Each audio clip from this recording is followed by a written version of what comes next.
Allô, et j'espère que tu vas bien. Bienvenue pour nos prévisions tarologiques. Mon nom est Tania Bélanger, mais la sorcière bien-aimée du Nord, coach tarologue, et je vais piger 3 cartes pour connaître notre humeur, les défis et l'attitude gagnante à pratiquer cette semaine. Cette semaine du lundi le 17 à ce dimanche le 23 février 2020, j'allais dire 2020, 2020. Euh, ouais, c'est ça, c'est l'heure du cappuccino et de tirer les cartes. Euh, Là, on a eu des semaines, écoute, je sais pas si toi, ça va te dire quelque chose. On s'est vu cette semaine. Oui, tu m'as appelé, tu m'as texté, tu m'as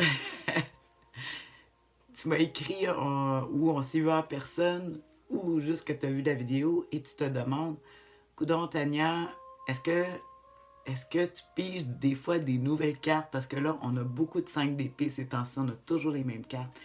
Tu m'as dit que tu trouvais que tu avais l'impression que je pigeais les mêmes les mêmes cartes. Mais des fois, ben, comme je dis tout le temps, j'ai pas vraiment l'impression que c'est moi qui choisis. Hein. Je choisis pas, c'est le hasard. Et puis ça fait 9 ans hein, que je réponds à des questions avec les cartes du tarot. Puis il y a un phénomène là, que j'arrive vraiment pas à expliquer. Puis oui, toujours les mêmes cartes qu'on sort. J'ai même, j'ai même un ami qui me dit toujours, mais t'as juste 10 cartes dans ton jeu, là, ça n'a pas de sens. Et je te le dis tout de suite, il y en a 78, alors les chances, c'est quoi les chances? Ici, j'ai pris euh, le tarot des sorcières, euh, parce que là, c'est lui qui a tombé sur moi. Bon, ok. Donc, voyons ce que le hasard te réserve à toi, moi et les gens qui nous entourent. L'humeur de la semaine. Le 6 de bâton. Excuse-moi. Avec le 6 de bâton, oh, les reconnaissances, là, on veut être reconnu. On va aller chercher des papiers. On veut de la reconnaissance, en tout cas, des autres. Où on arrive, où on finit, où on veut démarrer un projet. Le défi avec l'empereur, ouais, c'est ça, on a des idées, mais l'empereur, il y a une certaine rigidité ici, peut-être qu'il peut empêcher. On va regarder l'attitude gagnante, puis je vais te dire ça. Ah là là, on ne s'en sortira pas. Tout de suite, des épées. Hey, c'est le conseil du tarot. Le 9 d'épée. Oh là là. Alors ici, cette semaine, l'humeur de la semaine, ça c'est à toi, moi. Le 6 de bâton. Le 6 de bâton, c'est une carte, comme je disais, qui parlait de reconnaissance. C'est sûr que le bâton qui représente le feu, l'action. Mais vu que c'est un bâton, des fois je dis les écrits, c'est la parole aussi. On voit un personnage où on ne sait pas s'il arrive ou s'il part d'une foule, comme dans un village, mais ici on voit plein de gens autour des bâtons de soulever, mais on ne voit pas les gens. Ça veut dire que on veut de la reconnaissance. On cherche à l'avoir.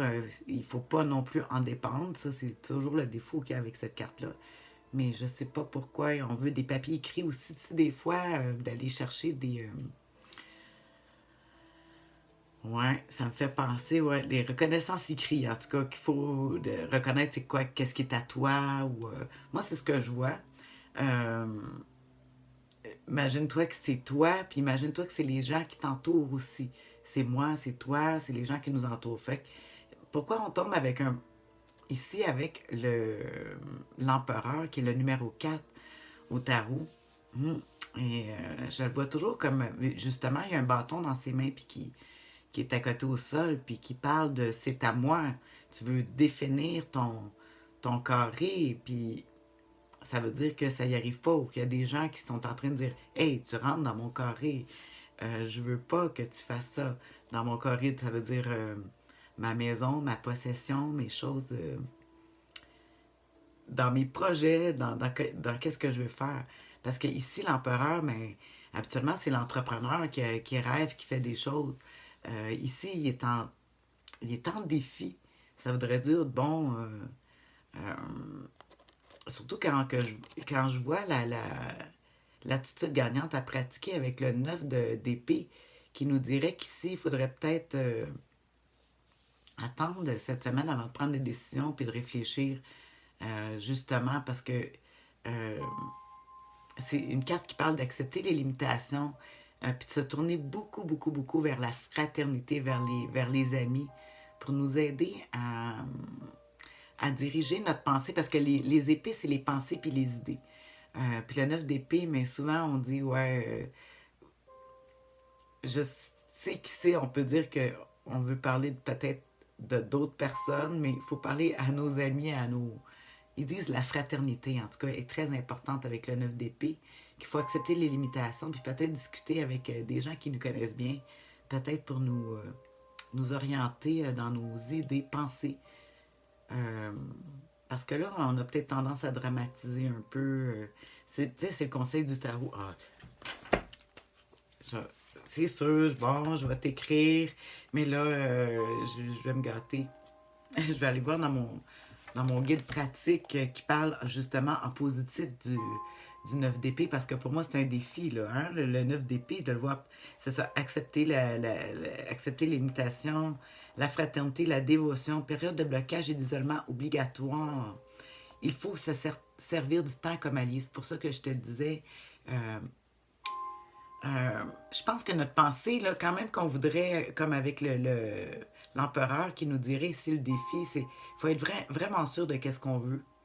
Puis ici, il manquerait la solidité, puis il faudrait laisser le temps passer un peu, puis ça va nous aider à savoir mieux définir c'est quoi nos objectifs, tiens, parce que l'empereur, il rêve, mais ici, les rêves seraient mélangés, puis il faudrait laisser le temps pour que notre pensée elle se pose un peu. Il nous reste 4 semaines, là, puis c'est le printemps. Alors, courage. Encore, oui, mais c'est quand même intéressant. Là. On a des beaux projets, mais on dit réflexion encore. Là, on est quand même en février. Il fait froid, c'est pas tout à fait encore la lumière. Là, fait qu'on réfléchit encore, on laisse le temps de notre esprit de se poser. Sur ce, je te souhaite une excellente semaine. Prends soin de toi. Bye.